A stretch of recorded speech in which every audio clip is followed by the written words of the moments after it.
However, the county is currently facing some legal and fiscal constraints because we need to operate within the wage ceiling set by the Public Finance Management Laws.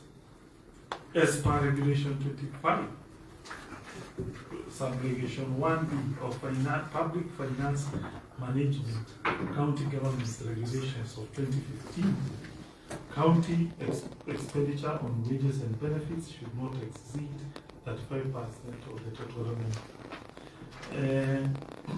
However, there has been proposal concerning whether we could convert our teachers into permanent and pensionable. The calculation indicated that would then mean we need to look for an extra 200 million onto the wage bill, which then would push our wage bill beyond 50%. Additionally, Section 107, subsection 2B of the PFM Act 2012 indicates that at least 30% of the county budget must be allocated for development, which will be compromised if the wage bill is increased. However, the county is still thinking how to help ECD teachers, including exploring sustainable ways. That includes enhancing local revenue mobilization. However, the fiscal space and the targeted funding, once it is secured, then the county will consider that so that it does not violate the laws on public finance and management. More details on the teachers' numbers, distribution by card, qualification, pay structure, teacher pupil ratio by ECD. We have annexed Muranga County ECD enrollment and teacher establishment per school. Question 7. Provide annual budgetary allocation and actual expenditure in the education sector since 2022 to 2023 to date.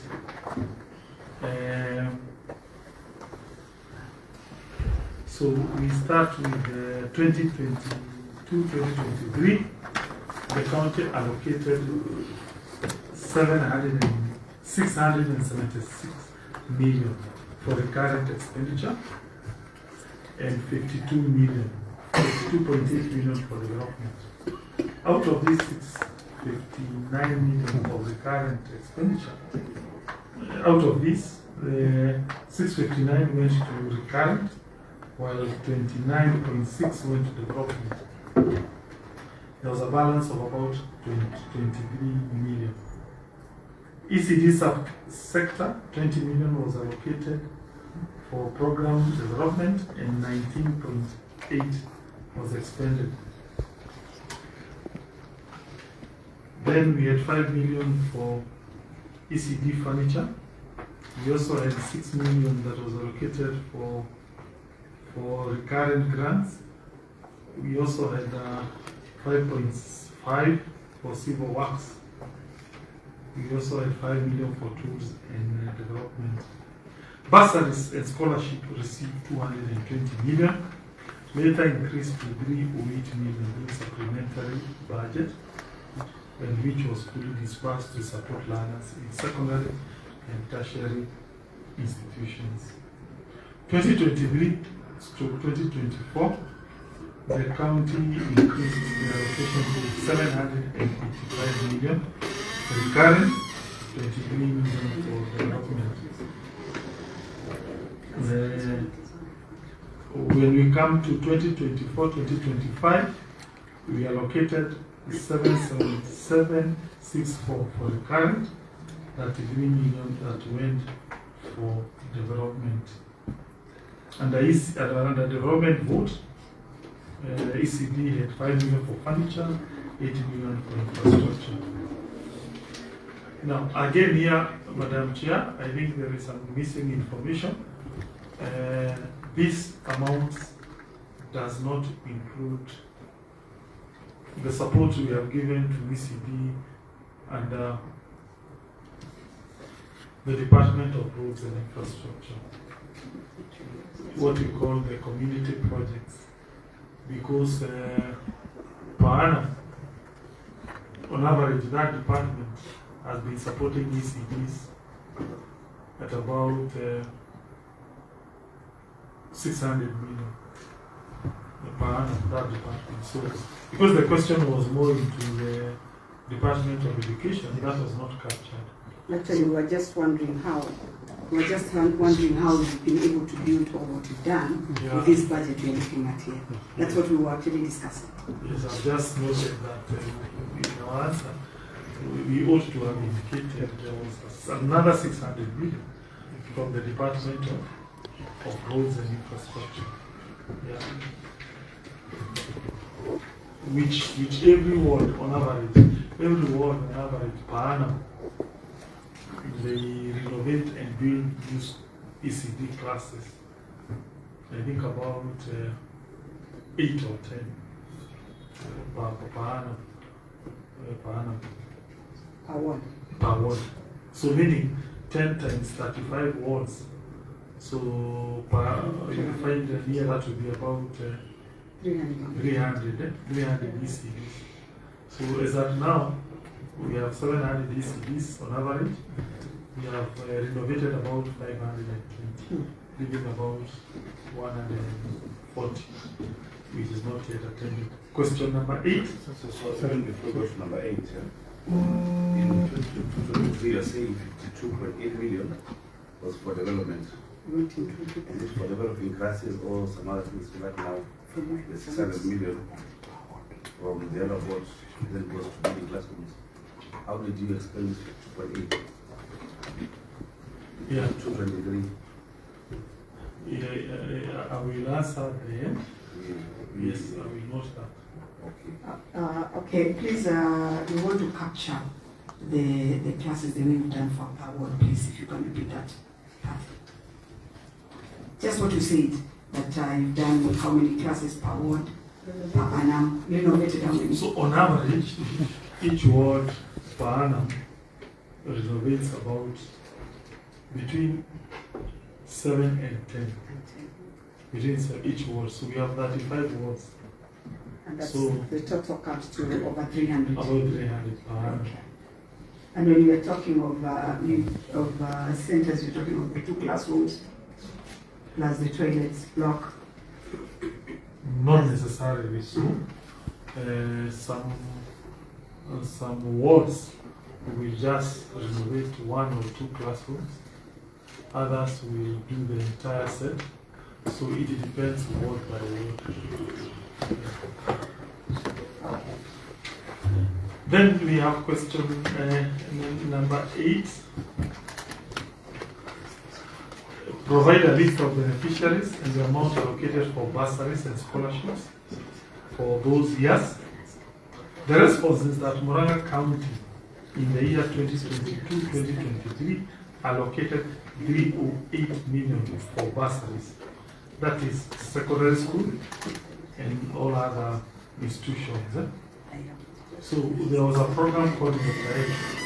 The county supported 6,506 learners.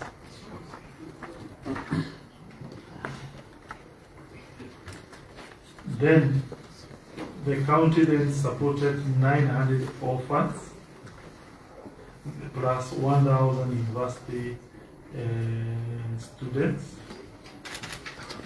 In the next financial year, 2023-2024, the county had 252 million, which then went to secondary school. Here, there was the Kenyatta program. There was also the KCPE top performers and vulnerable students, and there was also the ward program where every ward gets some money. So the KCPE performers, about 2,957, each got 15,000. We had the Kenyatta 3,777. Then we had another set of students, 2,000 372 who got 20,000. Another one from the ward bursary. We had another amount that went to ward bursary. Every ward on average gives 2,000 students. So 2,000 times 35, these are about 70,000 people who benefit out of the ward bursary. Then we have Don Orion Children's Home. This is a school by Catholic Diocese of Muranga at Kangata that deals with disabilities, which got 1.4 million. Those who went to the university, 953, each getting 12,000. 2024-2025, last financial year, the bursary was 275 million. Then we give Mutahi 2,499.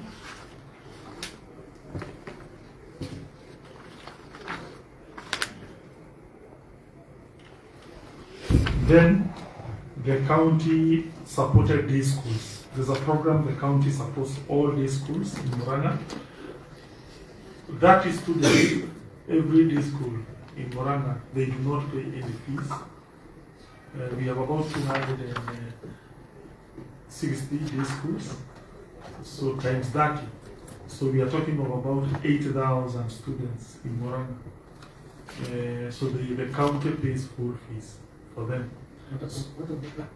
Madam Chair, because I've had the MP for CAF, then the mayor still paying for it. So who pays?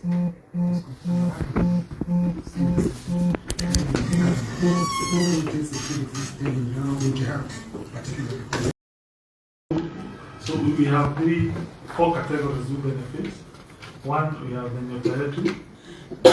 As at 2024-2025, there were about 2,000.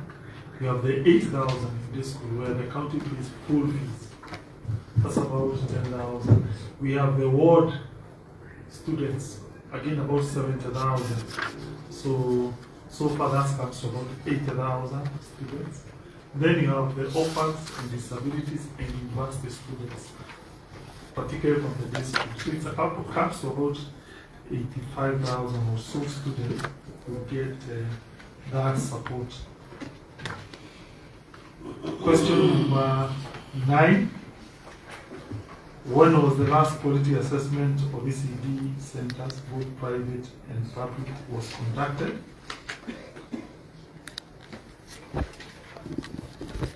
So the county does annually, and we have provided that last assessment report.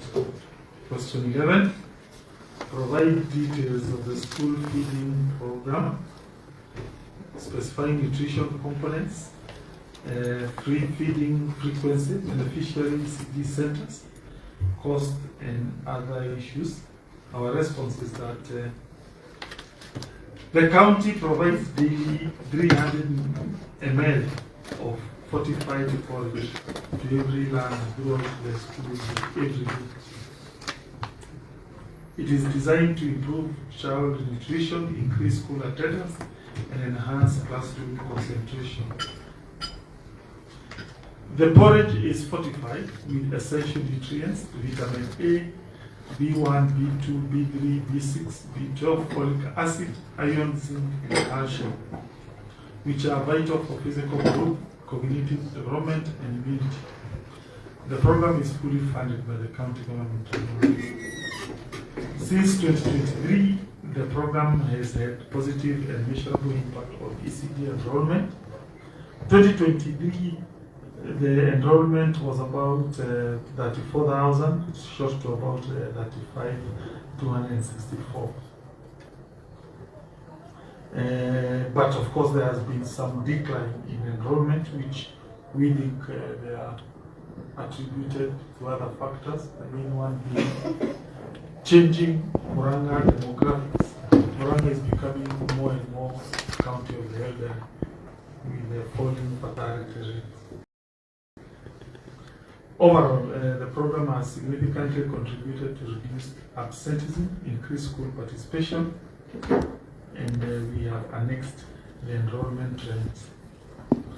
Question number 11, provide the support provided to ECD and vocational training by non-state actors in the county.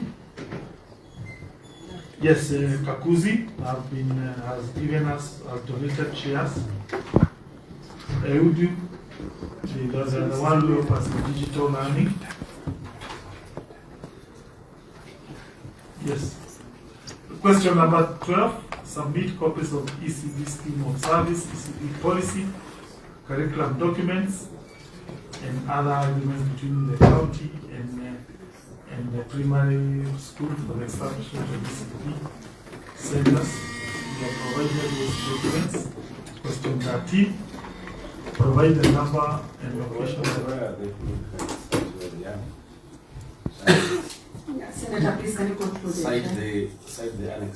Can you go through the chair? Yes. The governor is saying he has provided the documents. That you point us to the annexes. Cite the annexes, please, Yes. Governor. Annex 10 is the ECD scheme of service, which outlines the teacher qualifications. We don't have it.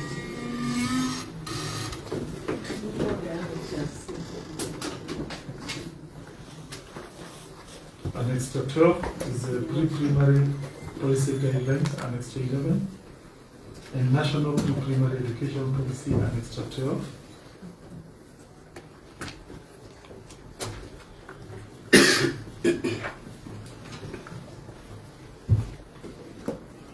Question 13, provide the number and location of child care day centers in the county categorized by public and private ownership. So Muranga has a robust network of home-based child care centers, which caters for early care needs of 6,756 children through 1,268 providers spread across all the 9 sub-counties. The distribution is as follows: Katanga 124, Iganga 58, Kahuro 72, Kandara 217, Kandima 93. This we can see as it is, Governor. Question 14. Provide a list of the vocational training centers in the county, indicate their locations, enrollments by gender and cost, fees charged per student, and states the indicated cost of providing the training cost, the vocational training per course. Your Excellency, maybe before we get to question 14, we can have members interrogate question 1 to 13, so that at least we can now move to Tibet's with its own. So if you're ready, Senator, can you ready to go? Thank you, Madam Chair. My first question would be, Governor, I'm looking at your first question response. You're saying that the enrollment is highest in Muranga and Muranga is the lowest. But seriously, looking at, I'm dividing, for example, the number of children that were enrolled, 5,659 vis-a-vis the schools, which were 110.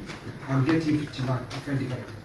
Then I'm looking at Itago, saying the enrollment was the lowest, that is 1754. I divide by 33, getting 53. I don't think then enrollment would be meaning something different. For example, if you ask me to donate blood, and you ask an elephant to donate blood, I'll donate all my blood, and the elephant will donate some of its blood, but it will have donated more. So I'm looking at the ratio. I don't think this will be, Madam Chair, it will be, maybe if we talk about percentage, they have done very well in terms of what they are, because they can't do much. although I don't know they understand what I mean. The second, the same thing even goes to for the private. But now my question is this, Governor, how many in your 3 years, how many ECDs have you constructed to completion? And if you know how many ECDs were there before devolution, that one was there. Again, why do you want to put so much money from the infrastructure you put it in ECD? You leave alone infrastructure, which maybe in Muranga, they are not very good in terms of infrastructure, and then you take money from education, and then you put it in bursary, which is not your function, so to speak. Like you are giving to secondary school, which is not your function. You're giving to university, which is not your function. I don't know that you're running from the best. That is doing exactly what the president does, which I'm very comfortable. He's doing markets, which is the work of county. He's doing housing, which is supposed to be county. Are you running from the best? Even you. You have provided us an extra. An extra is something called National Pre-Primary Education Policy. It tells us the way the classroom is supposed to look like. That is 8 by 6 meters. That's what the classroom is supposed to be. But your classrooms are different. The size is 9.7 by 9.3. Then you're telling us special category. I don't know where you got that term special category, because it can be unique in Muranga. But having said that, Governor, your presentation is the best of all the presentations that have been brought in this Senate. Your presentation is the best. I can quickly follow. We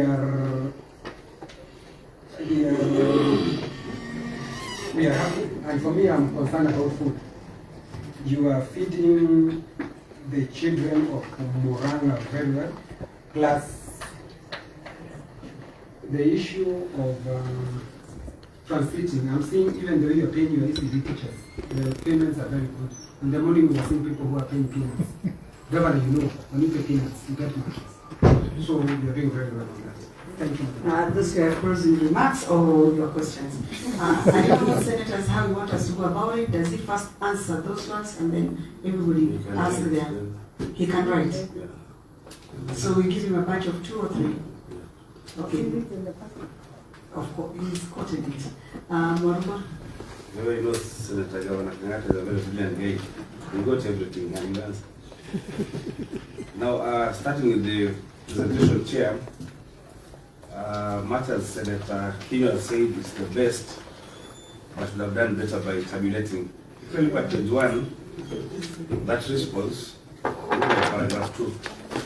They're giving Muranga sub-county, you know, details, then Kandala details, Gatanga details. If you tabulated, it would have been easier for us to follow, so it would be better. But He did it as a lawyer, so he wrote everything. You can do better with the tabulation. Number 2, I think you captured all the details, and that's why Senator TV is applauding you for, which is true.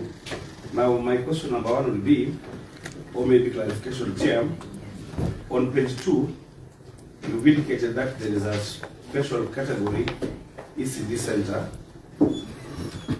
which receive a full development package comprising 1 classroom, latrine, play, material, water tank, and so on.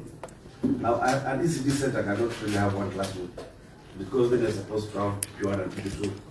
So really, I don't know what you mean by special category when we only have only 1 classroom. Maybe you can clarify on that. Secondly, Chair, we would want to know the number of teachers employed by parents and how much they are paid. Because at times when you pay them too little, then they're not motivated to work. So we need to know, or have an inkling, much as it's a special arrangement, how much are they paid? And maybe also we need to get to know the qualifications. Are they registered by TSC as per the regulations? Then I would also want to know, or to get clarification on how much the county government pays per learner. Much as the education is offered quote-unquote free, but for the sake of budgeting, we must have the data on how much it costs per learner to take a child through ECDE. Number 3, you've indicated that where we have parents paying some money, say to cater for the salaries of the teachers, it is the school headmaster who administers the funds. And of course the policy has that provision that the BOM would then have the head teacher of the school, primary school, as the secretary of the BOM. My question to you would be, are you comfortable with that arrangement, or do you want that policy to be tweaked a bit so that we have county government and national government functioning separately within the school? Much as the school is housed, the ECD centers are housed by the primary schools, but is it need to have funds collected for provision of services in ECD centers administered by private schools? Head teachers, are you sure that the funds really reach the ECD centers? What do you think can be done about that policy provision? The other one for me, Chair, would be teacher to student ratio. There are some areas, some schools, and I report for you, where the ratios are very small. Yet you are saying there are schools where teachers are supposed to employ. Can't you do staff rationalization and redistribution of the teachers so that then where there is overstaffing, you can reduce the teachers? I'll give you an example on page 2. School number 37 called Township Ngunyi. Which annex side the annex? This is annex, this big book. This one. Annex 3. Annex 1. Annex, I think it's Annex 1. Yes, Annex 1, yes. Page 2. Number? Page 2, school number 37. Chair, school number 37 has an enrollment of 43 learners. Number 37. Are you on page 2? This is long book. 32. 37. School number 37 called Kiru what? Township Ngunyi. Kiru. Hapa kwetu ni Kiru. Hero. Kiru. Or it is page 2 of Annex enrollment. On enrollment, data enrollment and teachers in Muranga County. Well, Each account. Page 2. We have a problem with the leveling. But if you can get to Muranga East Sub-County, Muranga East Sub-County, page 1, then the page 2. Muranga East Sub-County. Muranga East Sub-County. I think there's a problem of pagination, but when you go to get Muranga East Sub-County, that's all the enrollment and teachers in Muranga County. yeah, Muranga East Sub-County, yes. So go to Muranga East Sub-County.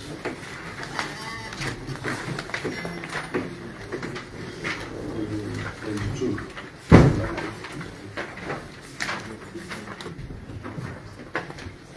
Are you there? Somebody help them? Muranga East Sub-County, yeah. Number? Page 2, yeah. Page 2.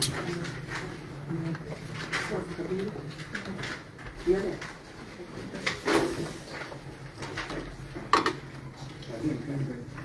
Township Mjini. Yeah, township Mjini, yes. The enrollment there is 43. If I'm not wrong. Oh, sorry, it's not 43. It's 43. Or there's 5133. 73. By 4. Okay. That's the thing. Okay, yeah, that's okay. That's okay. Yeah, the structure is 76. Oh, it's 51 and 52. Yeah. Oh, okay. Okay. Then I drop that one. I can drop that one. Now, then the last one is about the bursary scheme. Please try and explain, because we have nyota for orphans. Then you have some bursary calling ward schools. Then there is some amount given to public day schools. How is it administered? Is it administered centrally? And then some money taken to the wards? Ostensibly to be maybe administered by the MCAs. And how do you ensure that there are no overlaps? Then you can just explain it a little bit more. Otherwise, this is some good work. So can you please allow me to answer those? Yeah. Okay, thank you, Chair. With your permission, allow me to start with the issue of the bursary. It's an issue that has been raised by the Senator of Kangata and also Senator Kino. And so, one, Muranga County bursary is divided in several categories. Number one, we have something called mutahi. Mutahi was started by the former regime, and they would come to a ward, they use a certain committee, and they would support about 25 students on average per ward. So that would be 25 students per ward and 35. That would be about 800, 900 students per annum. Then they would pay for them in boarding school the entire fees. That would be about 40,000 per student. That was the only bursary that was there when we came in. When we came in, we thought, okay, we cannot drop this program because it's a students. But we had a problem with the philosophy that was underpinning it. And the reasons were, one, the people benefiting are just too few. So we are talking of 900 students getting almost a total budget of about, let's say 200 million. In a county of about 1.2 million. We thought, I'm not so sure that's the moral thing to do. But because there are people who are already in it, we said, okay, we'll allow them to finish, but we will have to change the philosophy underpinning this program. So, we would then allow each Mutahi class to get out of school, let's say Form 4. Then the saving would then come up with a new idea. So, as of today, this is the last Mutahi cohort that is in Form 4. What happened to the balance that was released by Form 3, Form 2, Form 1? That money is the one now we divided it into the several methods. One, every ward. We said every ward, they give us a list of about 2,000 per ward. We started with 1,000, that's about 35,000. Then Who gives the list? it's a committee. It's a committee set by the law, part of the county assembly, and people apply. And then the deserving students who are the poor, they get support. Often we get very little, about 1,000, 2,000, 3,000 bursary in the county. The second category we introduced was so that then would translate to about 35,000. So you add the 800 nyota yetu, you have then 35,000 of the world. Category number 3 was what we are saying, day schools. So we say poor but bright students in day school in Muranga, we pay full fees. That has several advantages. Number 1, you create a competitive culture. 2, there is no subjectivity and corruption because it's an objective criteria. And 3, people who take their children to these schools tend to be the poorest. And that money is retained in Muranga. Because we also want to support local schools. So you 8,000 because Muranga has about 260 day schools. We pay for them full school fees. Then that is category number 3. Category number 4 is for university students. If you are in day school, we realize, Madam Chair, that the people in day schools tend to be the poorest, and they struggle a lot to make it to the university.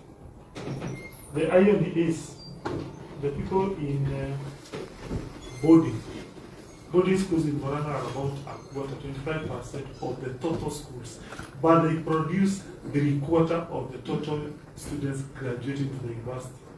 Day schools are 3/4, but they only produce 1/4 of students who make it to the university. So to address that imbalance, we say if you are from day school and you qualify, we give you 10,000 as an incentive. So you add that. Then the final category was for orphans. If you are an orphan, if you are living with disability, you give us documents. Again, we give you about 10,000 per annum. How do you ensure notification, as asked by the Senator? It's computerized. We have a digital platform, therefore you cannot apply twice. And again, also, some of those categories are objective, so that caters for that. An issue has been raised that why do we need bursaries? First, Chair, let me take this opportunity to say that the control budget has not released county bursaries, and there's a huge uproar in Muranga and other counties. And personally, I think counties providing bursaries is the right thing in the world. Why? Number 1,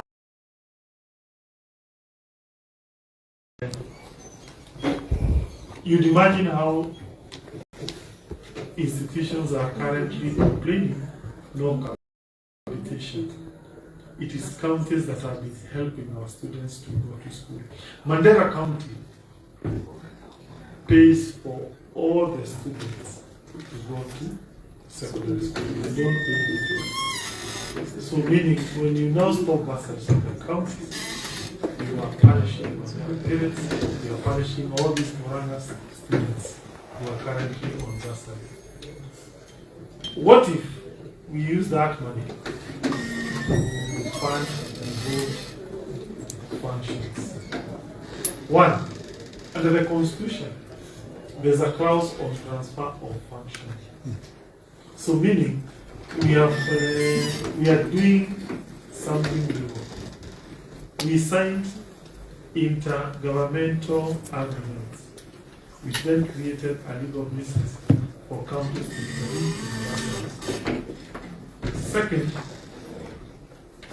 County of Muranga and several other counties have passed enabling legislation to justify bursaries.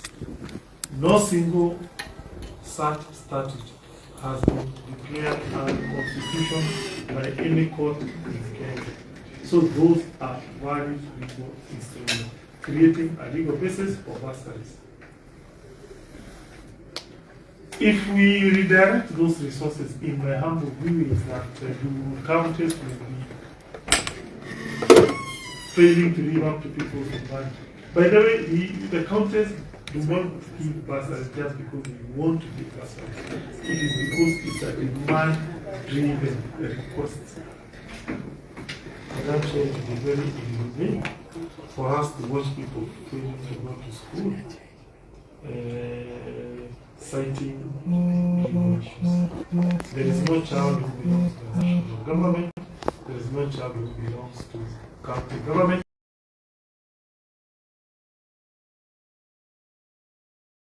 Concerning Keharu constituency, it is true that Keharu, they pay schools, but they leave a balance of about 1,000. So, and also the teachers, we also charge an extra 1,000. So the county government comes in to pay for that 2,000, which the CDF doesn't pay for.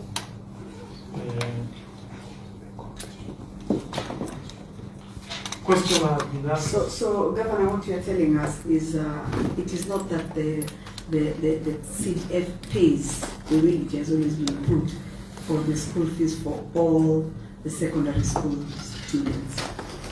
The county government also pays some part of that money. The CDF Keharu pays, okay, on average, the school fees in a day school is about 5,000 per term, right? So CDF Keharu pays about 4,000. It leaves a balance of 1,000, which should be paid out of pocket. Then the principals also usually introduce another cap fee, say for tuition or something. So you find the parents actually paying 4,000. So the county government of Muranga pays them 2,000. So it becomes a completely free school for certain cohort of students in Muranga. I've said that per school, not all students. That's the first place. I pray, Madam Chair, you call control budget, ask her what is happening. Oh, children are at home. You know, it's very moral from where I see children are basically at home and you have the money. But Governor, you sit in the Council of Governors meetings, and that is where actually they are the ones you should be asking, because you are saying that according to the Constitution, that you've signed the agreements. Yes, but did the I can ask for the money to follow the functions. You are letting me answer that question. Yes, Madam Chair, I have just called the chair of the Council of Governors. I also called our secretary to COG, Madam Mary, and I have raised that issue because counties have money, Muranga has money, but we can't pay because control budget has not signed our accusation. We really urge the Senate, we have a lot of powers, intervene. Let our children go back to school. No, I think you did not understand my question. My question, and I think you are going to answer it, Governor, as a lawyer. You quoted the Constitution, and I've just asked you. You are asking us to call and ask why the control of budgets has not signed for you to disperse the bursaries. But I've also asked you. You are quoting the Constitution here. The Constitution here saying that you've signed the agreements. But I've also asked you, have you followed that the monies should follow the functions?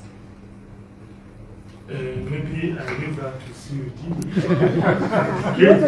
But for me, Chair, as long as we have the money as a county, I think for us, we have the money. Madam Chair, I just wanted to bring to your attention the chairman of the Education Committee, COG, does not pay bursary. And he is in the Republic of Kenya. He's in a county Republic of Kenya, where people are poor, but he knows the functions properly. That's why he was being impeached. Governor, continue. Of course, he has not paid the people for his being, and that's why we did not allow him to be No, Madam Chair, I would like me to allow me to support you. You have seen the problems in Nairobi County, yeah, for the last 1 or so weeks. The key reasons that is being cited is the one of bursaries, where the members of the County Assembly of Nairobi are insisting they want bursaries. When the governor says no, the control budget is not allowing requisition for bursaries, they can't understand. I'm trying to bring the idea that those of us who are here, we discuss the law of bursaries, the moral point of bursaries, where the cash follows function. Yeah. But it means life and death to the poor children on the ground. That's why you should push on the ground. So I'm just trying to implore on you that it's a very important issue on the ground. And I'm really urging, even as we talk about the law, is the money following functions, let us be practical. And the practical point is people want to go back to school. The national government is unable on its own motion to fully fund our education. I wish they would do so. We would be using that money for other things. But as long as there is a lacuna and the wananchi don't know, they don't care. It's not about law. It is about taking our children back to school, Madam Chair. So therefore, I just thought because I had the same question, I prepared this because I know, as the governor said, this is a demand-driven activity. But we have functions that belong to the different levels. And the chair had raised a question which I had already put down. How do you go to the summit with the president and allow the executive to get away with us? In fact, you went ahead and you did an intergovernmental agreement without any money. Then you destroy our agendas which are devolved. Why would you make a demand? I really like what you did last week as Council of Governors. That you said you are not going to hire a single health worker if the money doesn't come down. And for that, we are getting about 70 billion? Which was 70 billion added to 415. We are going somewhere. So we are with you, and at the same time, we are with the comptroller. We are telling the comptroller, Kenya, so that they can actually demand for their money. Because if you had demanded that these children are not going to school and we need to have a summit tomorrow, start from Muranga and demand for a summit to discuss this bursary issue, you will be able to get this money because this money is somewhere. It's in the national government. How can it not follow the function and yet we know that bursaries existed? The reason Kiharu became very important is because of CDF. And the MP was very clear. He said, if you kill CDF, you have killed his 4,000 shillings. So he's now fighting to have that money. We are saying, if that is where the bursary is, push it then, let the function go and follow. So as much as we are with you, we are really pushing the governors to demand that money follows the functions that you take. If you write an agreement, the intergovernmental agreement that you are having, without any money, I can bet you will suffer with it for a very long time and you'll be distorted in your development. Demand the money the way you did in health. Thank you, Chair. I like the discussion here, and I want to start by congratulating His Excellency the Governor, as we also ask you questions, and as I also demand that when you meet the executive as Council of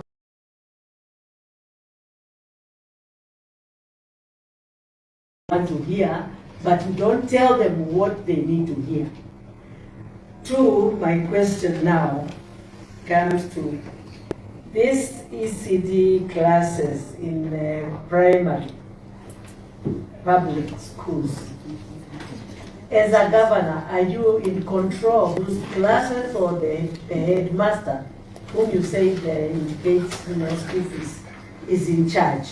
Because ECD classes are devolved and they belong to you, governors. And as you answer that also, I would want to know what amounts does the parents pay in these ECD classes for the school fees for the students, and what amounts does the governor also pay in the same classes and maybe development partners? Well, I think that is additional questions. Maybe if Your Excellency, you can finish with the questions which we had asked earlier so that we don't lose them anyway. As you note the questions from Yes, Senator allow me to respond to the question about the size of the classes. I think this is the advice we get from the Ministry of Education and together with our engineers concerning the sizes of the classroom. There was a question from Senator Muranga concerning the number of teachers employed by parents. That is the response number, page 1.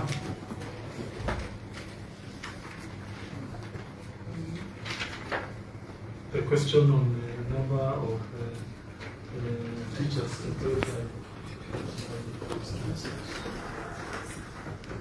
by page 5. Page 5. Page 5 of this first document, second paragraph. We are saying 212 employed by the BUN. A question was also asked on how much are they paid. Again, same page, between 8 and 12,000. Are they qualified? Yes, they are qualified. And they all possess either certificate or a diploma in ECD. Then a question was asked concerning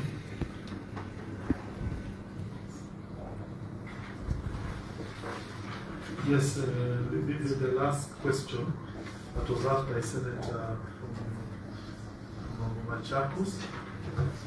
Yes, we take your views into consideration, and they make a lot of sense, and the county strives for the best. So the question of the heads of primary schools managing the funds paid by parents on behalf of ECD. Thank you. Senator Muranga, the funds are managed by BUN, only that the headmaster happens to be the secretary. So allow me to, as per the policy, appear. It is the BUN, the head teacher is just a secretary.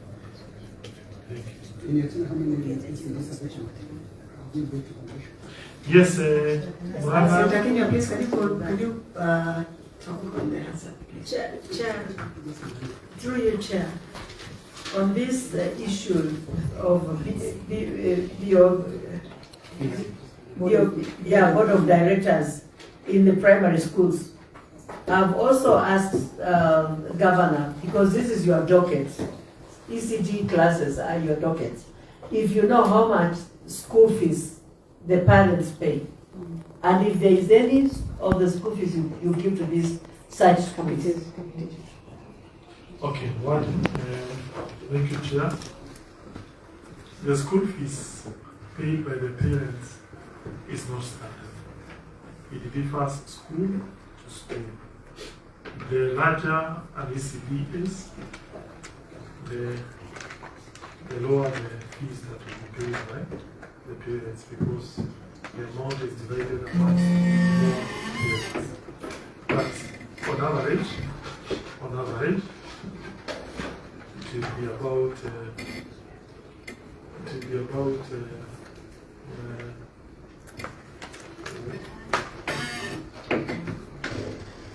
about 2,000 per school term. About 2,000 per school term. Then, question was asked about how many ECDs we have constructed. So, Muranga has 669 public ECDs as per page 2 of the question. Out of these 669, Muranga County has either renovated or constructed 520 as at today, leaving a balance of about 149, which we have not attended to. That means either a renovation or building a new classrooms. As to building new ECDs that was there, we have built about 30, although except in major urban settlements like Muranga town and Kenya, we do not see the logic of building new ECDs based on the numbers of people that are there in Muranga. We feel we have reached zenith or the maximum possible we can do, except in Keno, Muranga town, and other major urban settlements. Oh, maybe just to add on that, all these classes you've done, do you have a standard model of the way they're done? Yes, allow me to take you to annexure.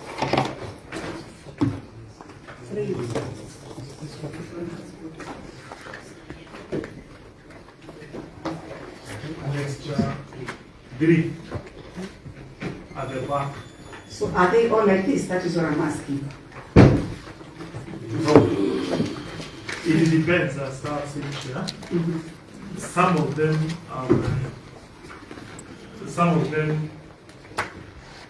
we have only renovated the classroom. So there was no need to put all these equipment. So some are like this, some don't have all this. How many are like this? You know the 500 you've done? Particularly this design, definitely not more than 4. Majority are like next page. Yeah? See the ones, the model ECD. They are like this, all these they are like this now. They are all like now this. You see this style, eh? Yeah? You see this style of Kimoto. Now, this the 500 and something, all of them are like this style of renovation. All of them, the 500. Yes. All of them are like this. The Komodo style. You see this Komodo in the next classroom. They now look like this. They have a ceiling. They have a terrazzo floor. They are painted. They have a new. Now they all look like this.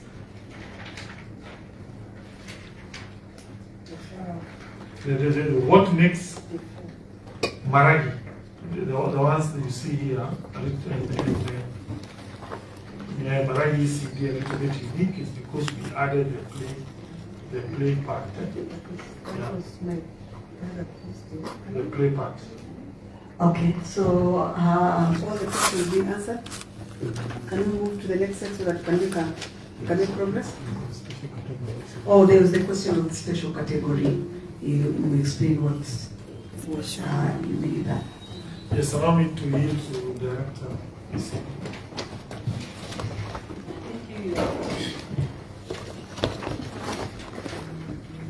Thank you, Honorable Chair. On the issue of a special category, I think what you meant, this is a model ECDs that we have done. What His Excellency has just talked about, where we have the classrooms. It was supposed to be 2 classrooms, a set of toilets and the pre-materials and also the water tanks. So we want maybe in future to be able to have our schools have all these items in our institutions. That was your question, Senator. Yeah, but I thought now that's the ECD center from the school. I think that is what's supposed to be called ECD center. It's called inspection. That's the center. That's the center now. According to the policy, the 2018 policy. Yeah. And And that is what, if I'm not wrong, the governor said that they've done just a few, about 4. So what we're saying is you've done 4 centers, but you've renovated ECD classes. So maybe to ask, how many classes, in how many schools have you renovated 2 classrooms and maybe even just the toilet? Because an ECD center should at least have a PP1 and a PP2 at the minimum. I may have to reconcile that specifically. I may not have that information on top of my Maybe if you could, that would help us when we write a report and say that you've done this ECD classes. Because you see, if we, like already Senator King has congratulated you, you could be congratulated that you've done only 1 class in every school. So it is important for us to know that you have a PP1 and a PP2, and even the other necessary facilities, at least at the minimum. Maybe allow me to ask my chair of the County Assembly Education Committee. They are the one who will help us in identification. And also, Chair, as they answer that, so that they can answer together, if we can also know where the classes are in primary schools, if you have their own toilets separately from the primary school toilets. Yes, again, that differs project per project.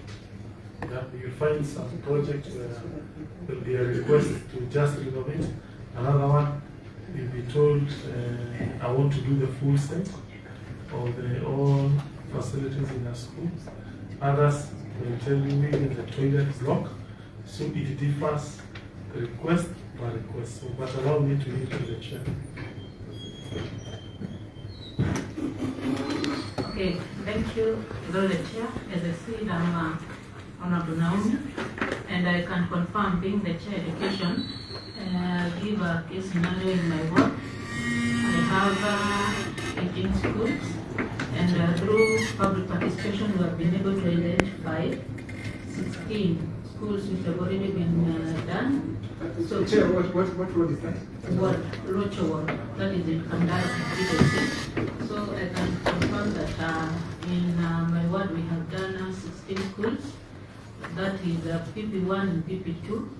We renovate, they have been renovated, and we have constructed 2 new schools, that's blocks. So I can confirm that.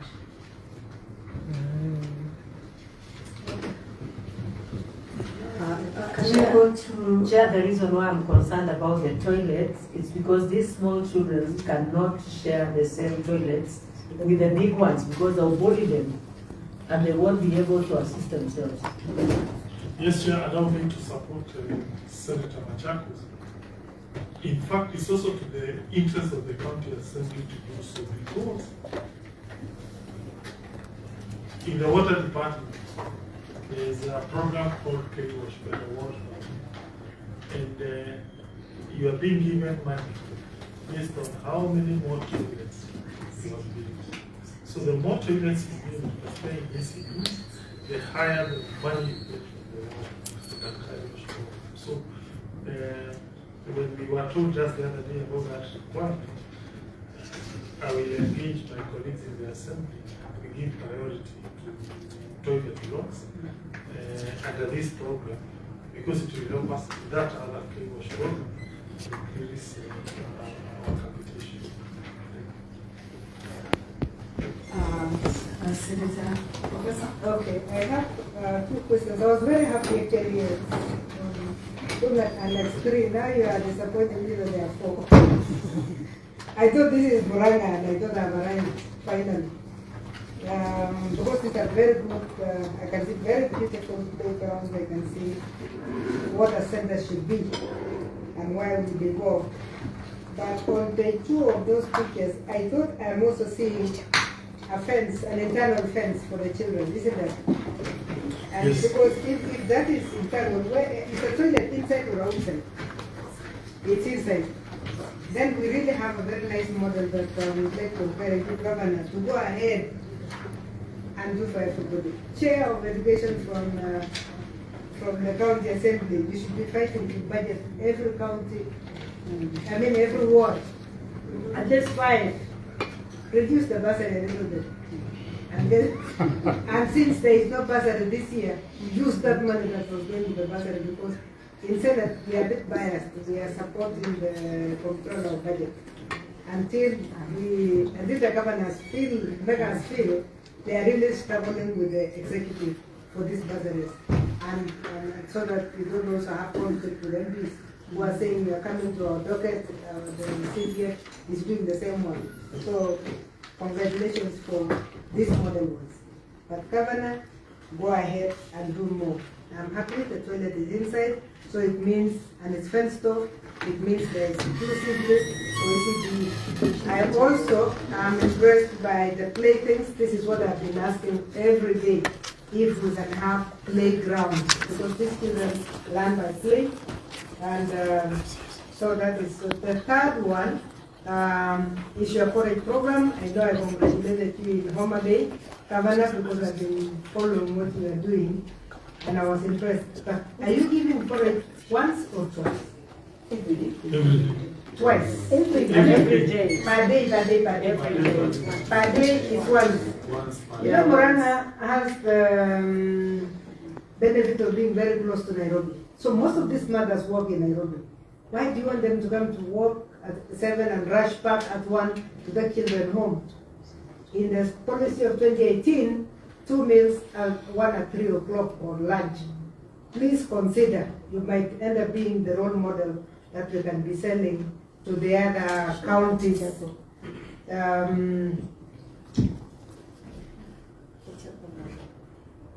Oh yes, I'm going there. Yes. There is only one picture that you have not shown us. You have not shown us the inside of the classroom. The inside of the classroom was going to show us a few other things that we're interested in. We want to see how your children sit. How is the table that the children sit on? Are they sitting on a round table, on a rectangular table? Or what shape is the table? And how does it make the children independent? You know, kids at that age can be troublesome if one pencil gets lost. Where 6 children are sitting, everybody will be claiming the lost one is not theirs.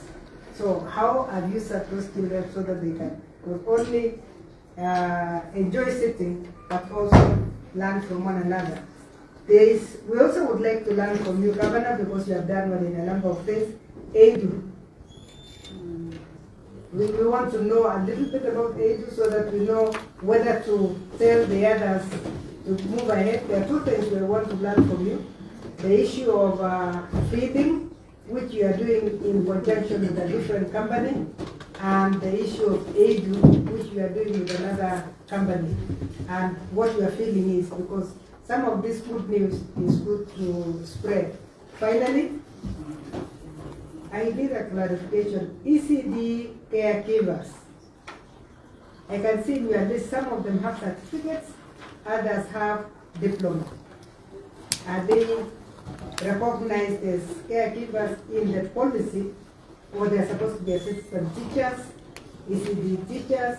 Why you have used caregivers dominantly, but who exactly are they? And what are these diplomas they have? Is it the ECD diploma or a different diploma, and that's why you're calling them caregivers, not teachers? Thank you. Chair. Thank you, Governor. As you answer that, I would request the voice to sit on my seat and walk out a bit. That I'll be back before you finish. Thank you. Allow me to yield to the Chief Officer to answer on the issue of AIDU and the porridge program.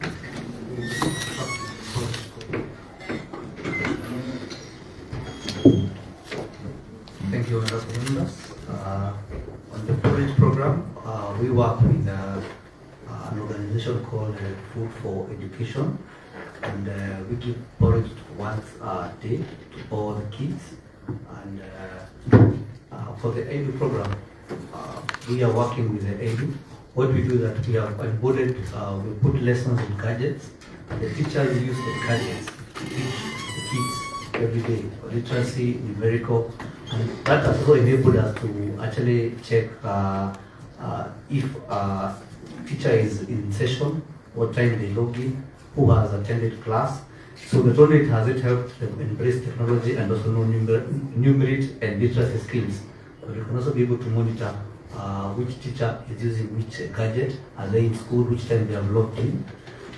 In fact, I think for the Revolution Conference where the senator came to a session on food for education, the teacher who was taken to the Revolution Conference by the county was the one who had logged in the most number of hours teaching kids using the EDU system. Since once you log in as a teacher and you start teaching, you can be able to detect, we have a system that is able to detect that. We took the teacher who had the most logged in hours, who had taught the most to the Revolution Conference. So it is also helping us to be able to monitor such things in addition to helping kids embrace technology early and also improve their numeric and literacy skills. Thank you. Maybe so that you finish. Igna has just graduated from an AI class in Paris the other day, and is this tablet, does it close out everything else except this program? Is it just a learning program or the other programs that are inbuilt? It's a learning one. Only for PP1 only. What do you mean? Is this gadget only displaying PP1, PP2 programs, Yes. nothing beyond? Yes, PP1 and PP2 only. So they can't access any other information. No. Okay, on the issue of teachers, if I heard you right, Professor, question was about ECD teachers certificate and diploma. Maybe the director can comment on it.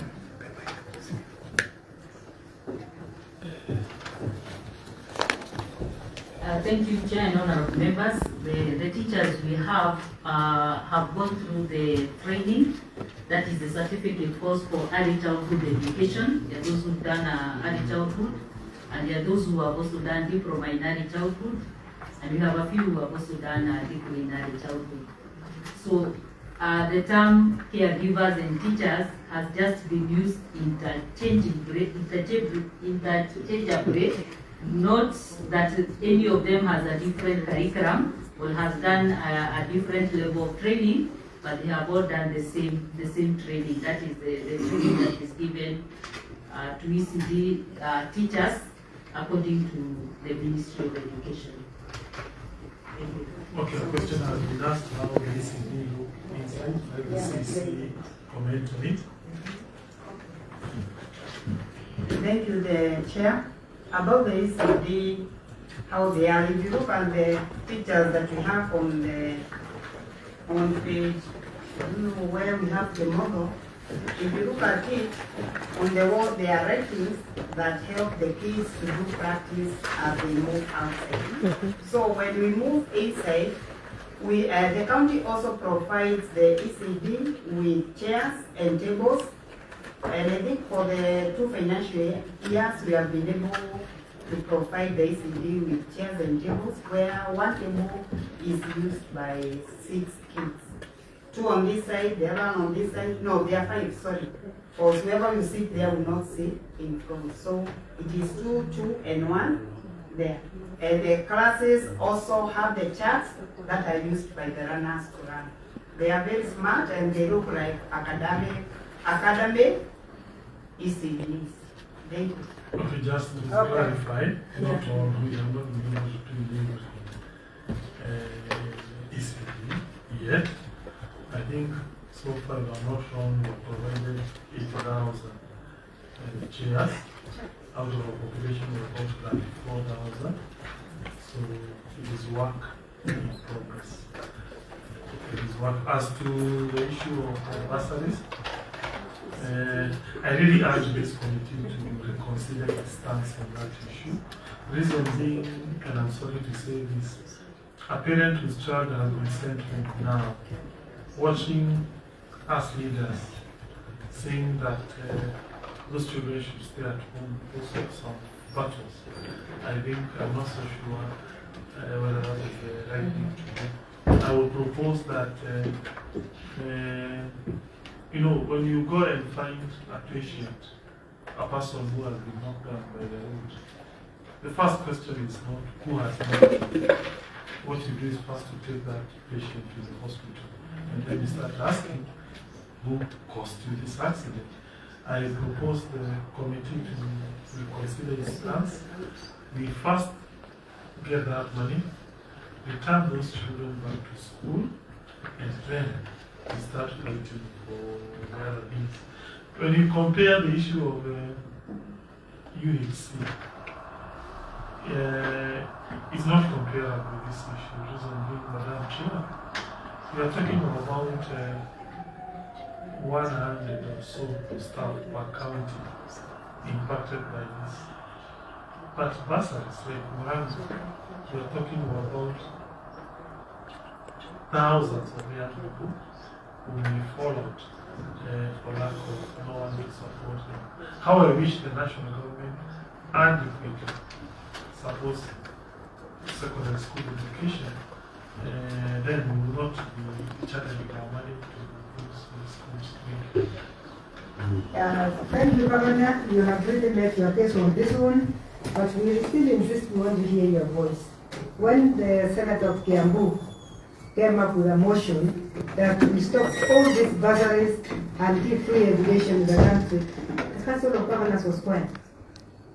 It was so quiet that it was loudly quiet, because we were hoping that as we make the noise and all of us contributed to that motion in the House, it's now in the other House, but we were hoping that you'd pick it from there and say, yes, we cannot afford, we must have the money coming down. So we had said we want free education.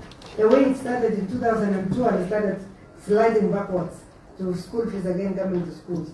So we are with you, but all we are looking for is we want that real money to come, the real money to follow that function.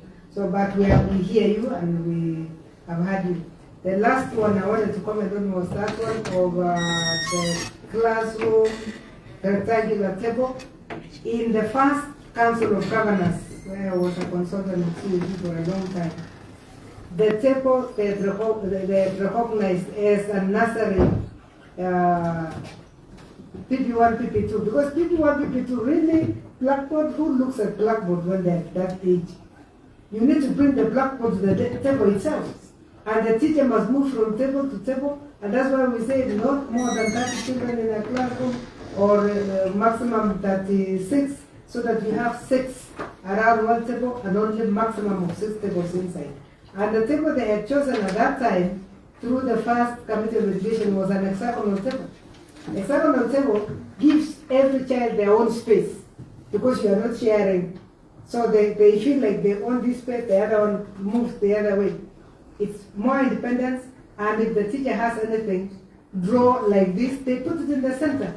But you cannot draw a bicycle on the wall and tell them to copy. By the time they're looking at the wall and looking down, they haven't forgotten some of those things you're talking about. So ECT teaching is not blackboard teaching. It is table teaching. And the most important thing is to give them the right space. Let them not fight over, you have moved to my side, you've done that. Give them a very nice learning environment. And I always talk about the hexagonal table because I know it has been approved by that committee for all the governors to implement. And we go around and we find just a few are still using this model. So CEC, think about this model and see how you can do that. Honorable members, I think we need to go to VTCs. No, just a comment, because Yes. the governor has put his plea. I'm also a supporter of bursaries for colleges, secondary school and universities. But then, what our county governments are doing, they are giving more prominence to secondary and college and university education at the expense of the functions that are involved. For example, the governor you have indicated that there are some ECDs because of lack of teachers who are paying some money. Like 2,000 per term, that is 6,000 per year. But then for the day schools, the students are not paying anything. Why can't we first of all have the ECDs not paying anything? Because that is our function before we clear all the fees for the day schools in Muranga County. We are feeding our neighbors' children when our children are not satisfied. And you've also indicated that there are some schools that don't have chairs. It means then that there is demand for more financing of our ECDs. So much as we want to make that case for secondary and university education being financed by the county governments, also want to make a case for ECD centers. Your county is paying quite some little amount, that is 2,000 per term, 6,000 per year. But there are counties in this country where ECD children to enter a class room of ECD, you have to pay 3,500 entrance fee. And then every month you're paying 1,500. That's about 18,000 per year. And then here you are giving bursaries to the tune of 10,000, 15,000 to secondary and universities. There are counties in this country, where we have vocational training centers who are teaching like motor vehicle engineering, but ukienda hakuna engine ambayo imeandikwa. So now, how do you channel a lot of money to secondary schools and universities when our VTCs, which are supposed to be exit points for the children who have done very well, are in primary schools and KCC level, to exit to that level and get training for skill development? So I think there should really be a balance. That let's channel more money to our devolved functions, and after all, we only get a 15%. And the secondary, the national government functions remain with the 85%. But true, I'm also a believer of the same, but that balance should be there. Thank you. I don't want him to answer that. We will answer the question that touches on VTCs after concerning these three short ones.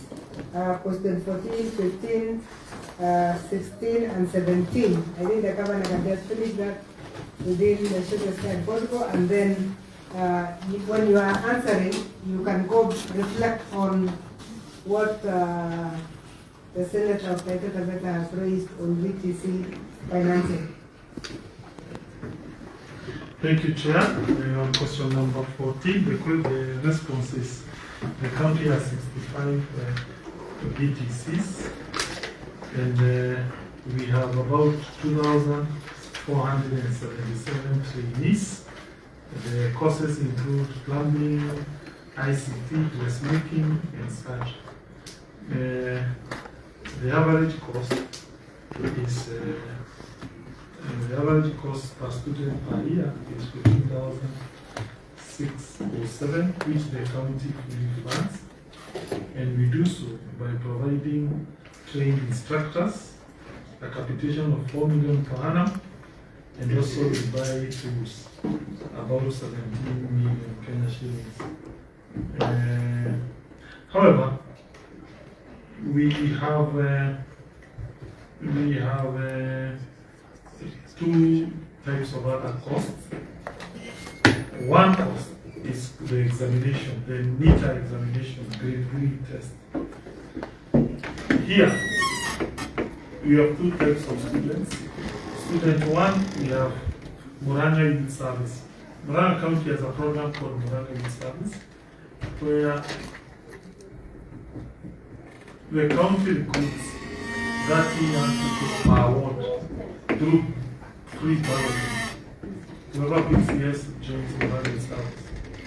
Then they go and clean our towns. Every day we pay them 400 shillings. 100 shillings goes to the parent, 300 is left with the young person. After 2 months of cleaning our urban areas, they transit to our VTCs. Then they learn for free. Then we also pay for the NITA examination. Then after that, we give them 15,000 as state capital to start a business. So for that cohort, when they come to a VTC, it's free completely, including the examination for NITA. However, if you are not in it, you then have to pay the NITA examination. And in some few VTCs, I've also been told, they may pay for boarding facility. I know of one or four centers that have a boarding and lunch, 3,000 per term. But this is only for those who are not in NYS and only for the 4 centers. Then we come to question 15. Explain affirmative action provided to disadvantaged persons, including those living with disabilities and informal sectors, to join VTC and how we integrate them. The best way of doing so is our Muranga Youth Service program. One, because our recruitment is on 50-50 basis, gender representation. So in one ward, for instance, we are talking of 15 young boys, 15 young girls, making that 30 times 35 was that's 1,050 students. As at now, we have had about 6 cohorts. So meaning, as at today, those who have benefited these programs are 6,300 young people under this program of MYS. We come to question 16, elaborate skills training and providing the vocational training centers, future plans, lesson learned, challenges during implementation. Now, Madam Chair, the truth is, before Muranga Youth Service came into place, our VTC had collapsed. On average, one VTC used to have about 4 students, only 5. And they would rarely finish, or they would take 2 years to finish a 6 or 3 months course. But after Muranga Youth Service came in, the numbers shot up, because you find now you have about several young people going to a VTC. Even parents whose children are not under that program, they became attracted to them. So we somehow revived them. We also started even buying lecturers' chairs to renovate them, because now there is a lot of market and demand. And that is how we were able to rescue our VTCs. Others, they are dead, but there is now a lot of revivalism of our vocational training education. We hope this program continues. It is the anchor program to rejuvenate our VTCs. Finally, number 17, provide information on public libraries, operational status of libraries, staffing levels and qualifications. And Muranga has 4 public libraries. 2 are in Muranga County Library of 2009, Kangima of 2015, Maragua, that was done by NCDF, and Kangata Library at Kangata Children's Home remain inoperative. And we provide various services, Wi-Fi, interlibrary, ICT, digital learning, and such. We have 6 staffs. And also we had, when this service was developed to the county, we struggled, including to pay power, but we are happy to report we have solarized our library, and therefore the problem of power is no longer an issue.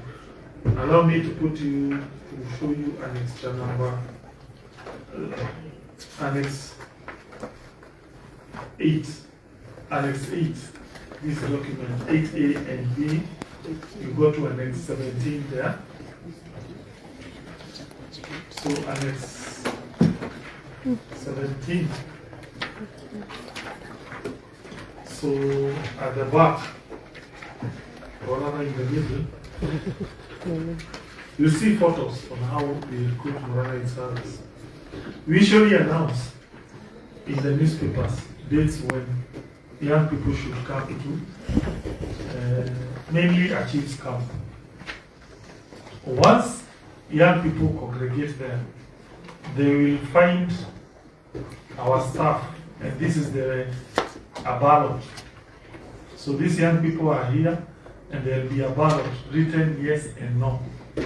So young people will first register. Yes. You can see the young people, next page is for those young people congregating.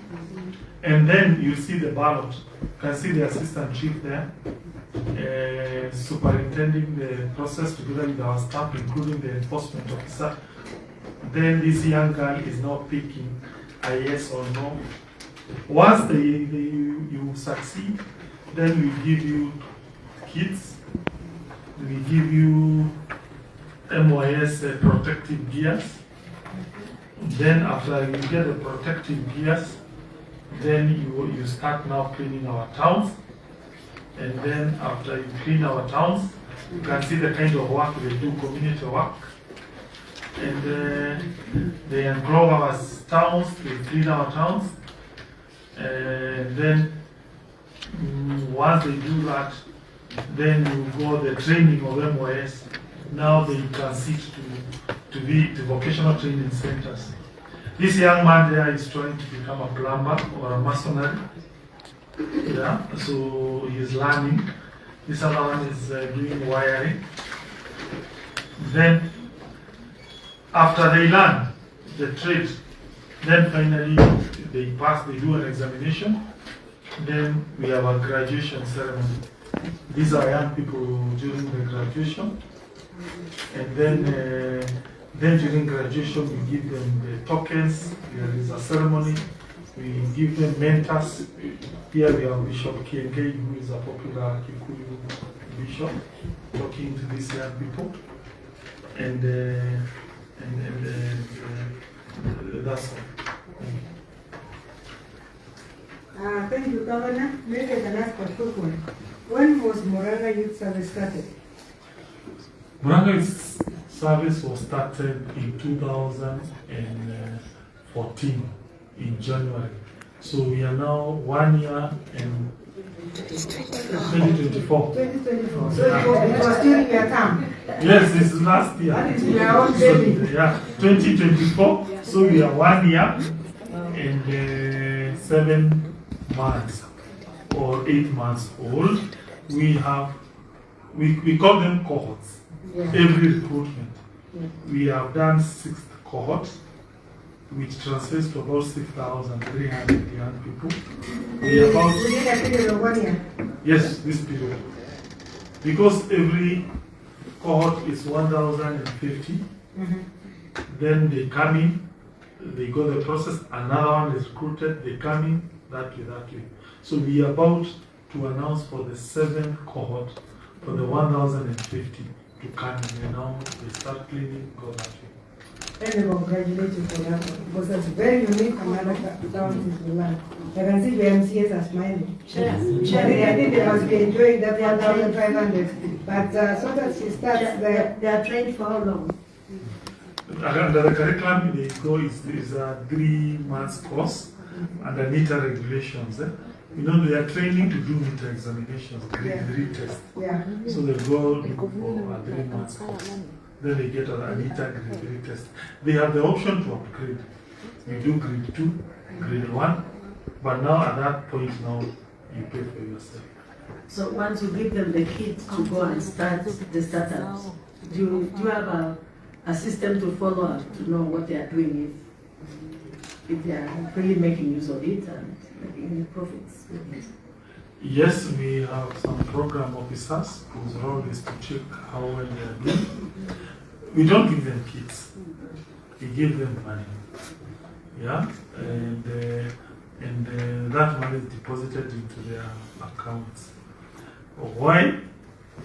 when you buy kits, you're basically doing a lot of procurement. Yeah. There's a lot of money may be lost in that procurement. So as we prefer giving them startup, so you check how their bank accounts are doing. A person who starts a business is to get money, getting up. So we use that as a tool to check whether they are progressing well. And we are happy other counties have come to us and they are doing this. We took that as somehow part of that. Let's have questions from that end. Thank you. Senator King. Mine is not a question, but just a comment. Because what I've seen is Kangata is a political genius. What he's doing, but okay, there's one thing you said that you advertise these jobs through newspapers, which my guess would be having known Muranga. Kamini is very popular in Muranga. Maybe you're listening in Kenyan, and it's confirming that because I'm seeing the guest person who is coming to motivate them is King. So it answers my question. But where I was interested is, Madam Chair, did you hear after these young men are taken, when they are paid 400, 100 is paid to the parents. That's genius for another purpose.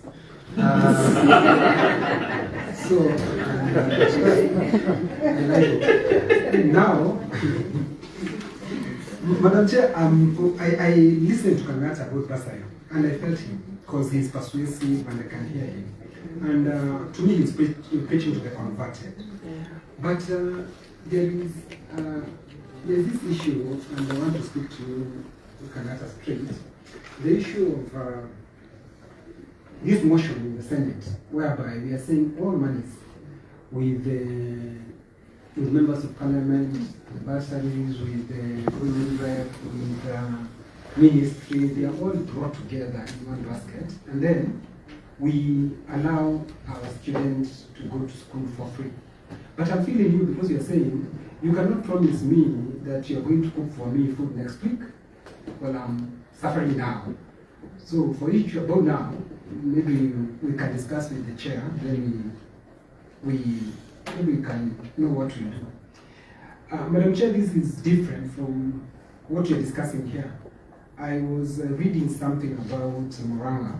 They have increased their own source revenue in Kangata's 3 years from the revenue of 400 million to 1.2 billion.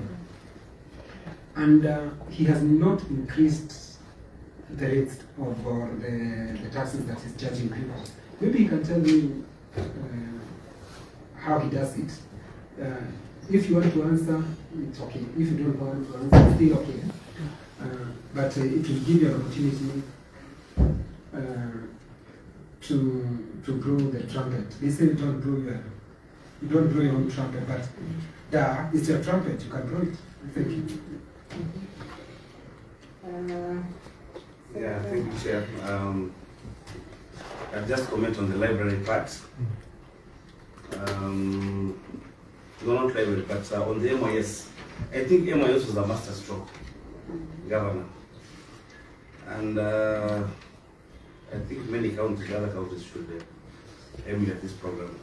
It's a very good program. I think most people have known Muranga because of this MIS. And this is one of the counties that is touted to be, it is deemed to be one of the counties where devolution is working. So I think congrats to that. Then on the library, I've looked at the initiatives to enhance library services and promote reading culture.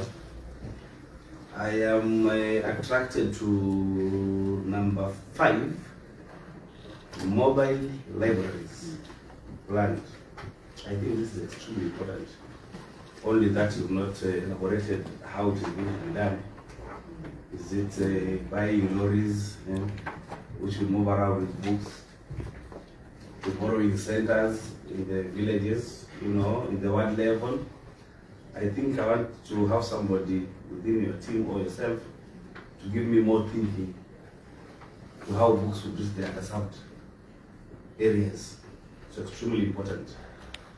And then also this partnership with schools and institutions, you know, that's an important thing. Will you be taking the books to the primary schools, then collect them, or is it the teachers will be coming with the students, with the pupils, to borrow the books, then after some time they return? Maybe just give us an idea of what we plan to do, but I think this can really improve library services to Muranga. Thank you, Chair. Allow me to yield to Director of Library, who is here on those issues before I answer the honorable members. Yes, thank you, Chair.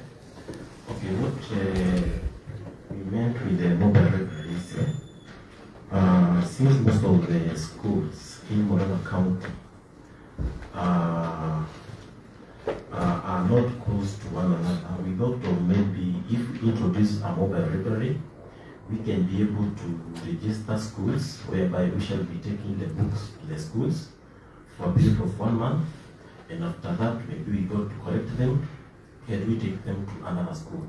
So that's what we meant by that. We have maybe a van or maybe a bus. Yes. Thank you, Chair.